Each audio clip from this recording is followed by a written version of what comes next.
questões ambientais, quais são os conflitos relacionados a questões sociais, por exemplo, quando você fala em questão econômicas,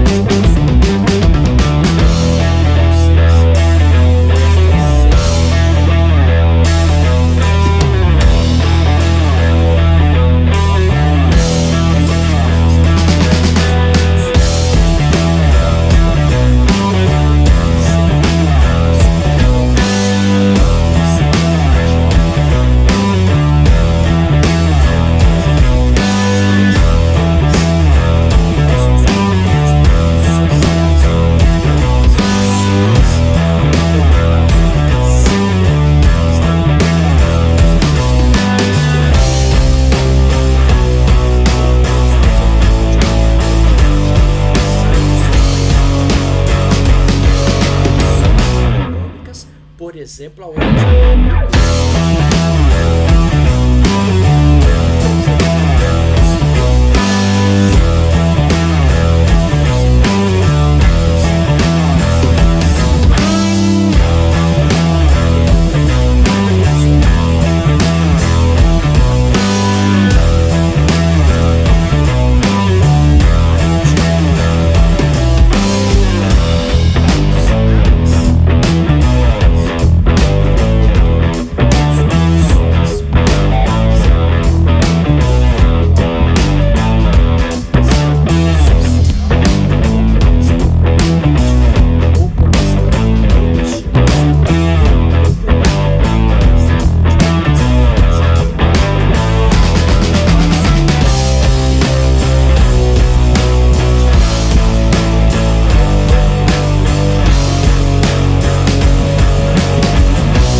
os Estados Unidos.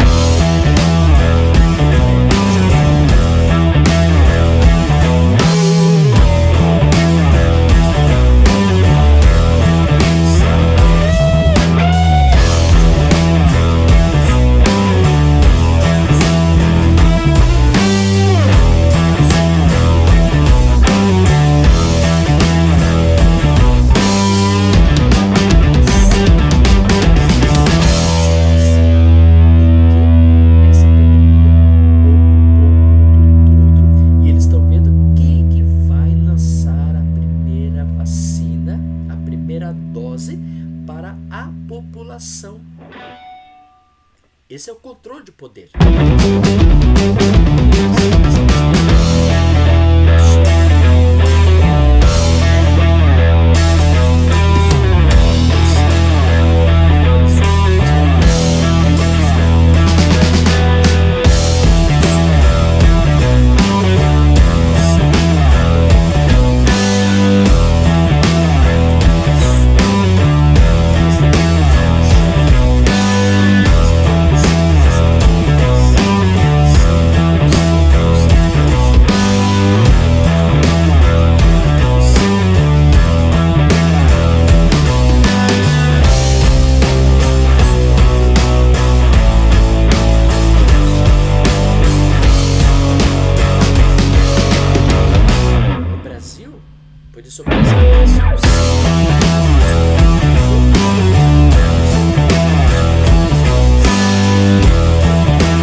nesse espaço.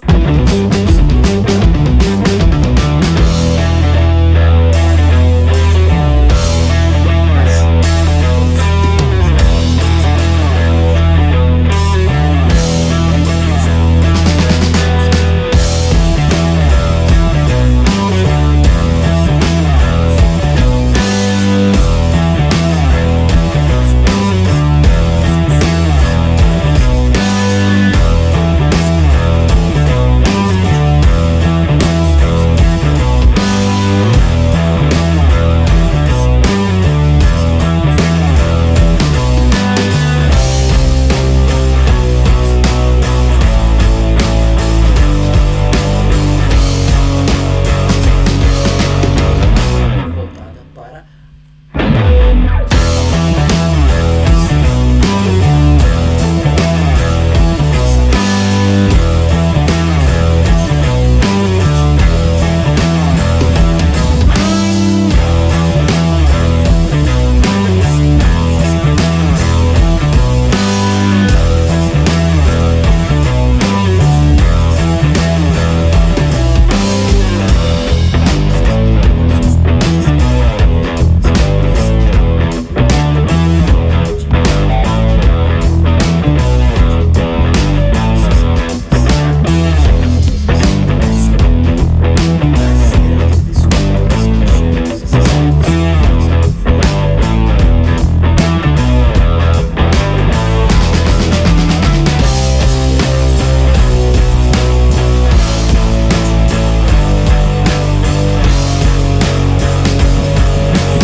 essa mistura.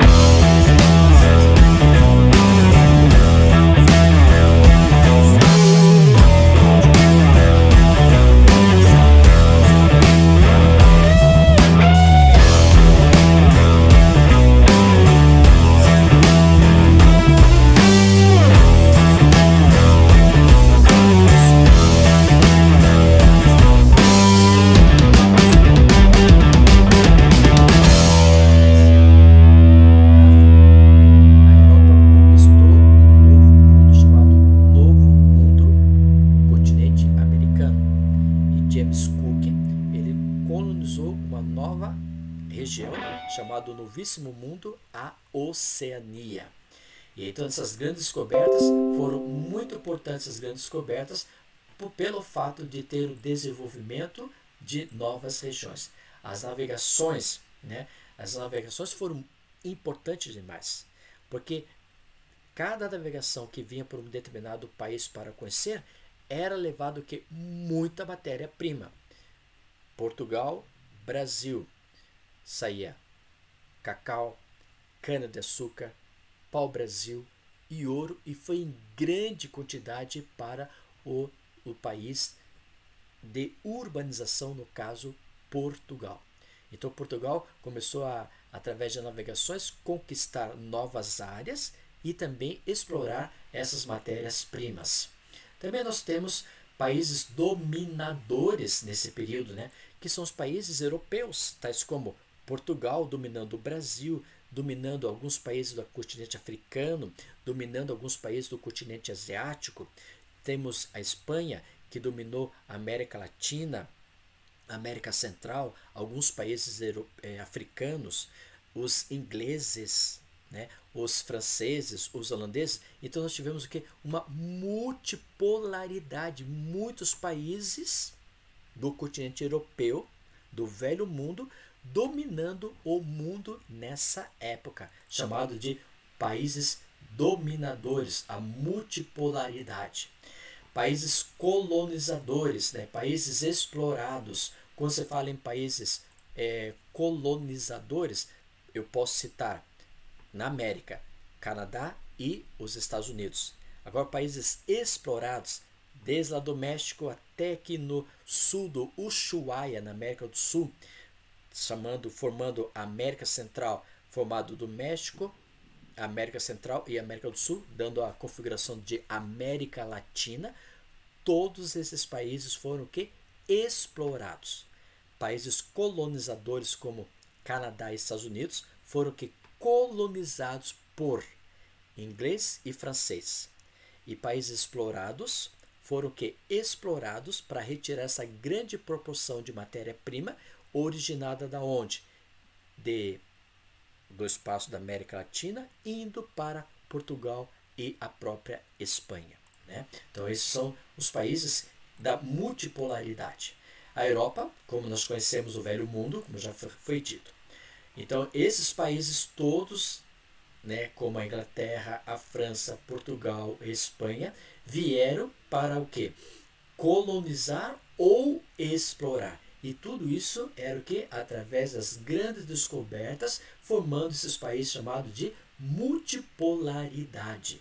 Mas nós tivemos na grande história mundial o período de 70 anos, que foi o período chamado a Guerra Fria. E nesse período da Guerra Fria, como já estudamos em aulas anteriores e na matéria de história e outras disciplinas, vocês observaram que domínio capitalismo e domínio socialista.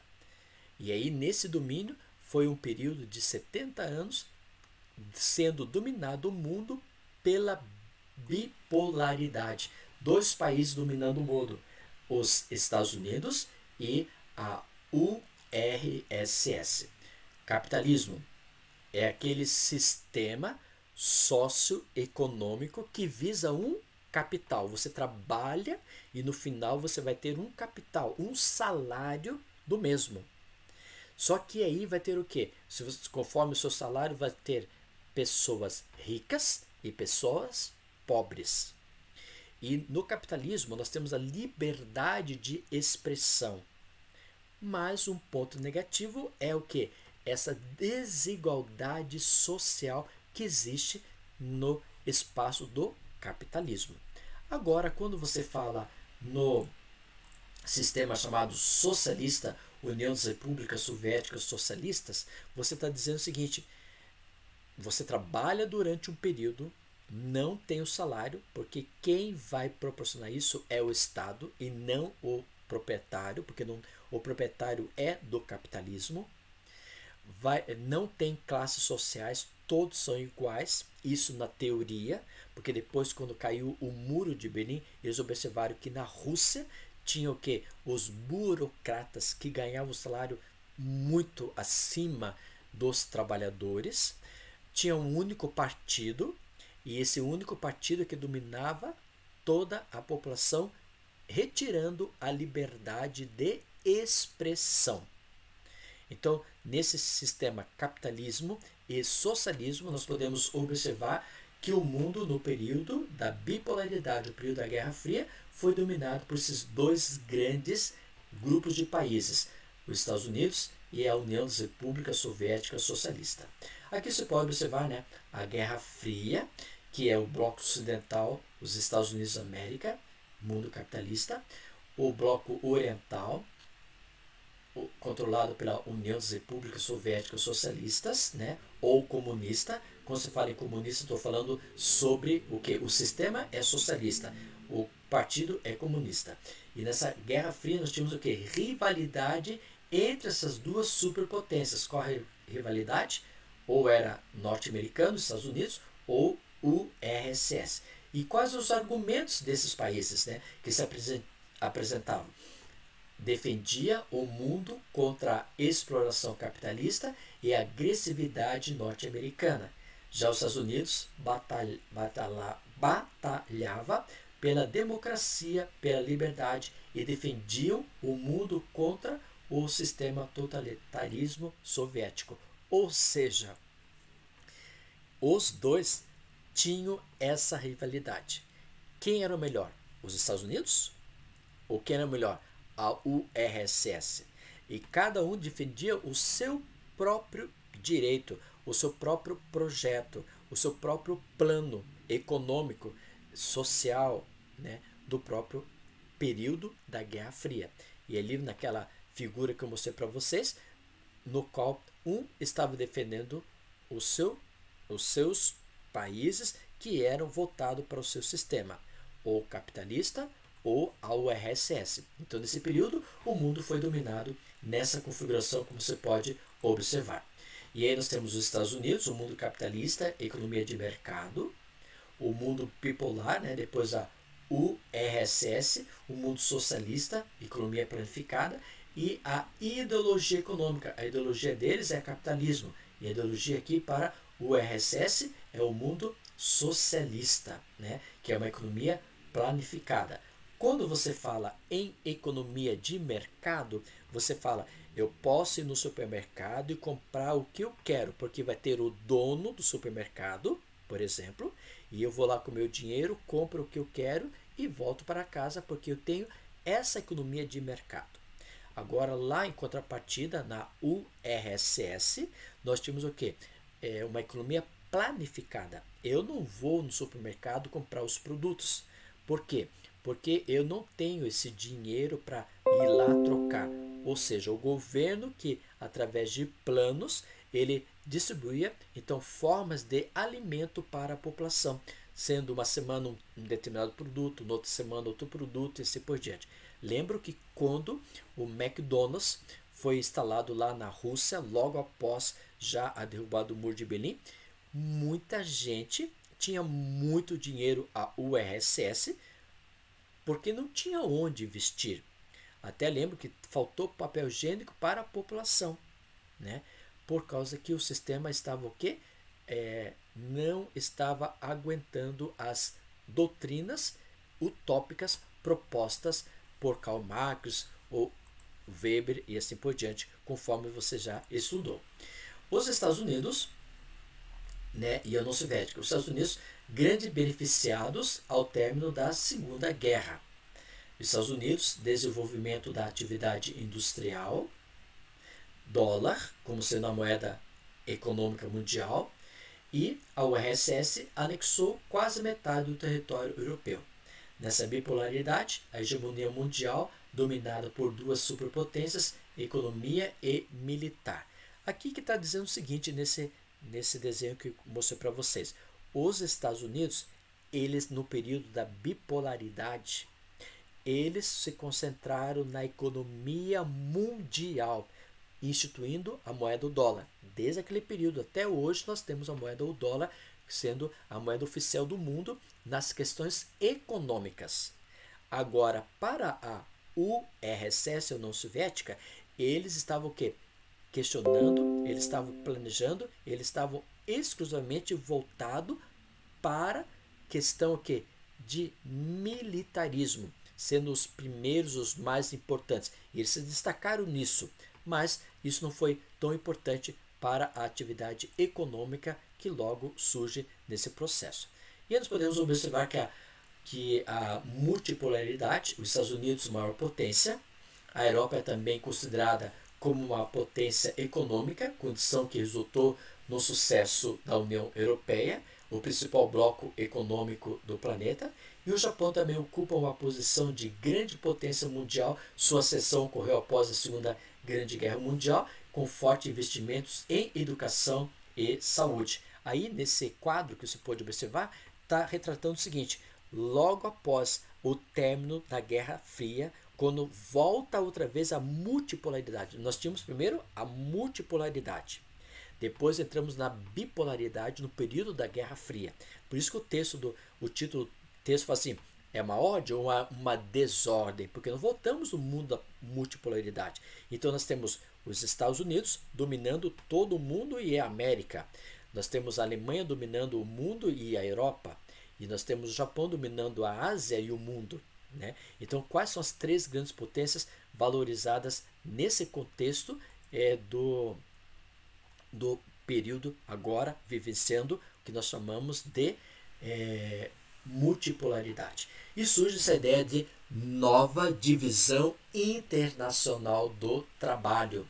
E essa nova divisão internacional do trabalho entra nos países, como você pode observar nesse desenho, a Coca-Cola, GM, produtos da McDonald's, produtos do Texaco, tudo indo lá para o Iraque para ter esse grande investimento mundial nessa região. E essa multipolaridade, você viu que foi nessa questão de nova divisão internacional do trabalho, nós temos o mundo dividido na linha do Equador econômica física. essa linha do Equador econômica física, dividindo ao norte países ricos, onde estou passando a seta, tudo é país rico, devido ao que? A nova linha econômica física. E aqui embaixo, todos os países pobres.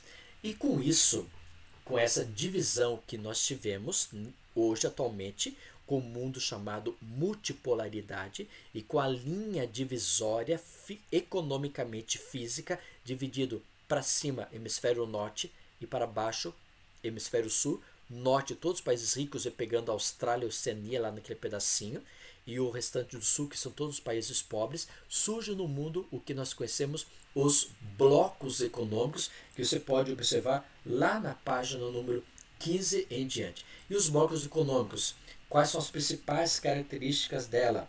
Zona de livre comércio, né? Tem como principal característica fazer o quê?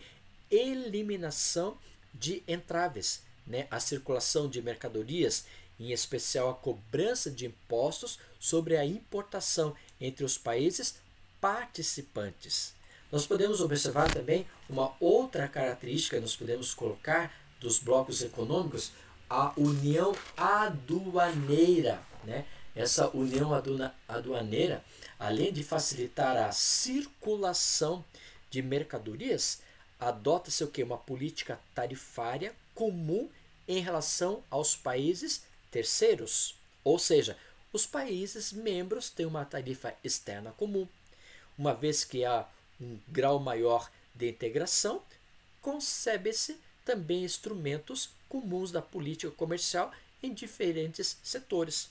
É como, por exemplo, o Brasil sendo convidado para fazer parte da União Europeia. Mas até o presente momento ainda não aconteceu esse processo devido a algumas questões físicas no Brasil. Quando você fala também mercado comum, né? Além da política comercial comum, membros de mercados comuns avançam na coordenação de políticas setoriais, sinalizando ou alcançando a livre circulação de pessoas, harmonizando com a produção de produtos, e isso vai fazendo o quê? Uma troca entre os mesmos. Esse mercado comum deu a formação de alguns blocos econômicos que nós temos no continente europeu. A União Monetária, né? Quando se fala assim, União Monetária, nós podemos dizer o seguinte: pressupõe-se, além do mercado comum, a adoção de uma política monetária comum e de uma moeda única. E quando nós falamos lá no período da Guerra Fria, os Estados Unidos controlam o mundo através de uma única moeda chamada dólar norte-americano, controlando todo esse espaço de característica do bloco econômicos como a união monetária. E também nós podemos observar também a questão da união política, né? Que além da união monetária, o valor econômico, o dólar, pressupõe a harmonização das políticas externas, né? De segurança e interior, bem como a adoção de uma constituição única numa determinada localidade.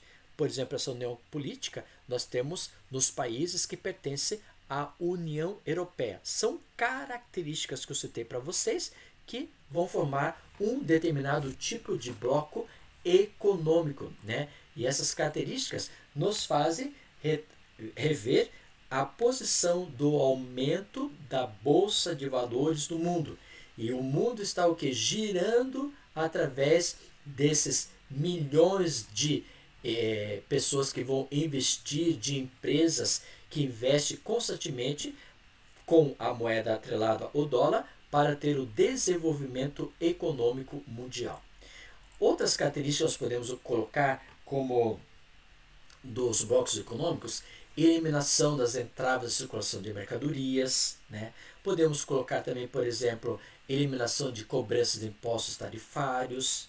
Podemos falar que uma única política monetária, circulação de pessoas, harmonização de políticas externas e empresas industriais, comércio em outros países. Ou seja, a mercadoria, o produto que é feito num determinado país, ele já começa a circular pelo mundo todo logo após o período que terminou a Guerra Fria. Quando nós entramos numa uma nova ordem, ou conforme o autor colocou, uma nova desordem no mundo globalizado, nós temos o quê? A circulação de pessoas para lá e para cá, pessoas estudando em outros países, a questão da única moeda, a cobrança de impostos vai diminuindo, né? Isso vai favorecendo as questões de atividades econômicas do mundo. Aí surgem vários blocos, como nós temos, né? Nós temos a União Europeia. Essa União Europeia teve origem lá na década de 1950, quando foi chamado de Comunidade Europeia do Carvão e do Aço, SECA. Depois foi passado para a Comunidade Econômica Europeia. Depois foi para o Mercado Comum Europeu. E hoje nós temos esse Mercado Comum Europeu. E nos diz, né, que o euro é utilizado pela maioria dos países da União Europeia, praticamente os 25 países fazem parte desse contexto, tirando agora, por exemplo, em 2021, o contexto da Inglaterra, do Reino Unido. A adesão à moeda única oscila conforme o momento político e econômico e administrativo do bloco, quando tem algum problema na França ou na Inglaterra, como está tendo agora, ou na Alemanha, então vai oscilando essa moeda, o dólar. Mas formado então de 25 países que fazem parte hoje, atualmente, da União Europeia. Nós temos o NAFTA, né? Esse acordo de livre comércio da América do Norte. E aí foi o que? A América do Norte, nós temos, conforme a bandeirinha, temos o Canadá e temos os Estados Unidos, que são países de grande potência mundial economicamente e também na parte industrial. Só que México, aqui está o Rio Grande, aqui embaixo o Rio, aqui está o Rio Grande. Aqui nós temos o México e aqui nós temos os Estados Unidos. A turma saiu do México e invadia os Estados Unidos. E isso foi o quê? Uma grande concentração de pessoas mexicanas para esse espaço. Então, aí convidaram o México a fazer parte do NAFTA, ou seja, os Estados Unidos e o Canadá, ele vai apresentar produtos de qualidade e o México vai apresentar o quê? Matéria-prima, mão de obra humana para ser trabalhada nessa região. Nós temos o APEC, que é a Cooperação Econômica da Ásia e do Pacífico, né? Liderada pelos Estados Unidos, pela China, pelo Japão, é a Cooperação Econômica da Ásia e do Pacífico. Tem 21 membros que participam desse grupo, né? Praticamente aqueles todos que são banhados pelo Oceano Pacífico. Por isso que é chamado Economia Ásia do Oceano Pacífico. Também foi criado o Mercosul, né? O Mercosul, o Mercado Comum do Sul, é o mais importante bloco comercial da América do Sul, sendo considerado uma união aduaneira adotada a tarifa externa comum. Desde 2002, com certas restrições, permite a circulação de pessoas. E aí o processo foi formado quando nós tivemos o Tratado de Assunção, que foi estabelecido a formação da Argentina, do Brasil, Paraguai e Uruguai, como sendo países membros efetivos e plenos da própria localização.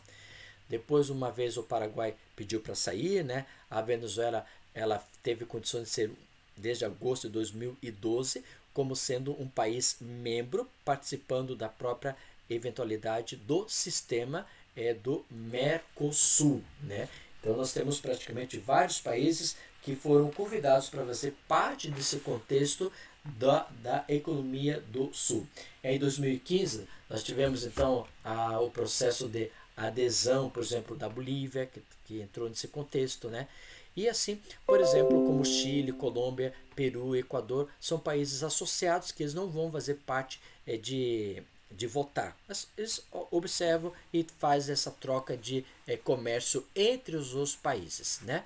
E aí temos a Guiana e Suriname, que também são países convidados desde 2012 para fazerem parte do contexto da União é chamado Mercosul, Mercado Comum do Sul. Então é uma grande instituição. E você sabe que a União Europeia, eles querem investir nesse programa chamado Mercado Comum do Sul, ou Mercosul, porque temos vários países e esses países têm muita matéria-prima e para os da União Europeia é lucro investir nesse programa. Mas, a princípio, alguns países que fazem parte da União Europeia não querem fazer uma relação comercial com o Mercosul, como nós podemos observar, né?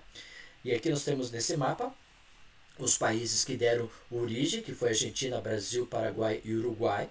Depois a Venezuela adentrou, e os países associados que vão participar, mas não votando, como é o caso do Chile, Equador, Peru, Colômbia e Bolívia, e o México é convidado para observar. Quando fala de observar, não faz também pleno votação dos mesmos. Finalizando na página número 18, nós também temos aqueles blocos de países chamados emergentes. São países que, como estão tendo desenvolvimento econômico, né, estão crescendo para essa formação da economia. Então, em 2006, o Brasil, a Rússia, a Índia e a China, classificados como países emergentes, não são nem ricos nem pobres, estão no meio do caminho, criaram uma associação informal para discutir problemas comuns entre eles, como Brasil, Rússia, Índia e a China, e estreitar as relações internacionais. Em 2011, né, a África do Sul foi admitida ao grupo, dando então essa sigla em inglês BRICS, né? B, Brasil, R, Rússia, I, Índia, C, China e S, África do Sul. E essa sigla, então, a partir desse período, então, esses países começaram a fazer parte desse contexto. E sabemos que o Brasil tem muita relação econômica nesses países, principalmente a China, né? Nos produtos que vão ser destacados para esse espaço econômico. Ok? Muito obrigado pela sua atenção. Né? Com isso, nós trabalhamos com o capítulo número 11 sobre os principais blocos econômicos e a geopolítica que estamos vivenciando no prezado momento. Que Deus possa abençoar você ricamente, e é um prazer trabalhar com vocês no terceiro ano, revendo tudo aquilo que nós estudamos no primeiro ano e no segundo ano. É muita coisa? Sim. Estou com saudade de vocês também, mas nós temos que ir prosseguindo dentro dessa pandemia, nessa educação remota, e a gente vai trabalhando. Eu recebo muito, como eu falei para vocês, pessoas mandando comentários, mandando e-mail. Pessoal, pessoa, estou com saudade de você, e como é que está? Nós estamos trabalhando, e como é que está indo? Qual é a posição? Isso vai valorizando o trabalho. Muito obrigado, e vamos finalizar a nossa aula de hoje através de uma oração. Então, oremos. Que a presença do Senhor Jesus Cristo esteja com cada aluno e cada lar desses, e que possamos sentir sempre a presença de Jesus Cristo no nosso coração. Muito obrigado por tudo, em teu nome que nós pedimos e agradecemos, em Jesus Cristo, nosso Salvador. Amém. Turma da 131, muito obrigado pela sua atenção, e o próximo assunto que nós iremos trabalhar com vocês é geopolítica, um novo contexto do módulo número 12, da página 18, 19, 20, 21, 22, que finaliza esse contexto sobre a apostila número 3. Obrigado, até o próximo encontro. Tchau, tchau.